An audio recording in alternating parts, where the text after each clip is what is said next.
UP के मुख्यमंत्री योगी जी का आज दरभंगा के क्योटी विधानसभा में आगमन हुआ था।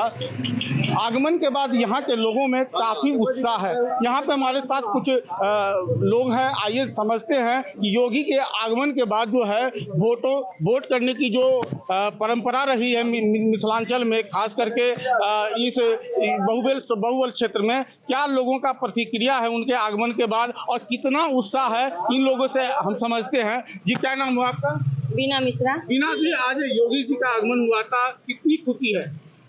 उनके आगमन पर तो हमारे हिंदू जो हैं सो सारे खुश हैं।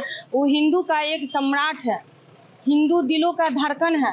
देश में जैसे मोदी हैं वैसे ही यूपी में योगी हैं, जो कि राम और लक्ष्मण की जोड़ी है। और यहाँ की सारे हिंदू, सारे युवाएं, सारे माता बहन उनसे बहुत प्रभावित हुए हैं। ऐसे भी हम लोग एक तरफा है, हिंदू का वोट जो है एक तरफा है यहाँ, लेकिन अगर योगी जी आ गए तो और उत्साह हो गया और उद्गार हो गया। हम लोग का खुशी का माहौल जग गया है।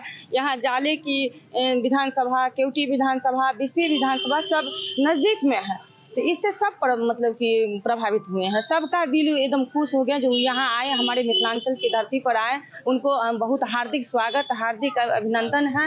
और उनसे एक एक जनता खुश है। एक एक जनता का वोट कमल 6 तारीख को कमल के बटन दबा के भारी बहुमत से हम लोग जीत रहे हैं। एक तरफा वोट। यूपी और बिहार का पुराना संबंध रहा है, ऐसे में योगी का आगमन कितना शुभ होगा बिहार के लिए। यहाँ पे युवा मतदाता हैं, आइए इनसे समझते हैं कितना। निश्चित तौर पर हमारे योगी जी का बिहार में आगमन हमारे सम्मान के सम्मान है और हिंदू युवा सम्राट के नाम से हमारे योगी जी जाने जाते हैं। उनका जो भाषण होता है, वह जो हमारे बीच में अपना विचार रखते हैं, वह देश हित में विचार रखते हैं। और इस देश में हम लोग टुकड़े टुकड़े में जो बट गए हैं उसके बारे में अपना वो विचार करते हैं और अपने युवा मतदाताओं से कहना चाहते हैं कि बटोगे तो कटोगे। अगर भारत में सबका साथ और सबका विकास चाहिए तो कमल फूल के साथ रहना चाहिए। और अगर भारत में भारत माता के आप सपूत हैं और बिहार के अगर आप बिहारी अपने आप को कहने पे गर्व करते हो तो निश्चित तौर पर कमल फूल का बटन दबाओ।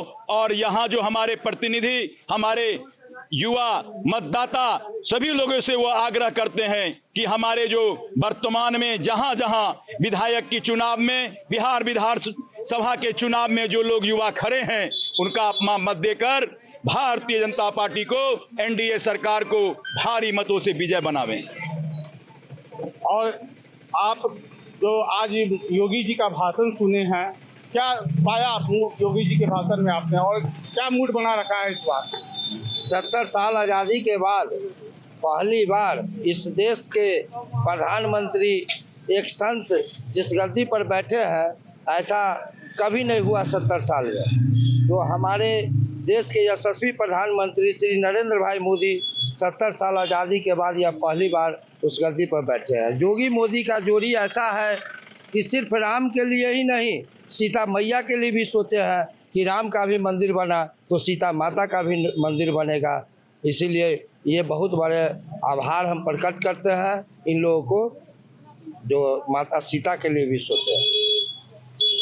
योगी के आने के बाद मिथिलांचल में काफ़ी खुशी की लहर है। उनके भाषण सुनने के बाद हमने कुछ लोगों से जानना चाहा कि इन लोगों का मूड क्या है, तो इन लोगों का साफ कहना है कि इस बार इन लोगों का जो मत पड़ने वाला है वो भाजपा के बटन पर दबने वाला है, जिससे बहुमत की सरकार बिहार में बने और बिहार का चौमुखी विकास हो सके। जहां भक्ति है हर शब्द में, कथाओं में छुपे हैं दिव्य रहस्य और ज्योतिष देता है जीवन को दिशा। धर्म से जुड़ी हर बातों को जानने के लिए हमारे चैनल स्तुति को सब्सक्राइब करें। चैनल पर जाने के लिए इस लिंक पर क्लिक करें।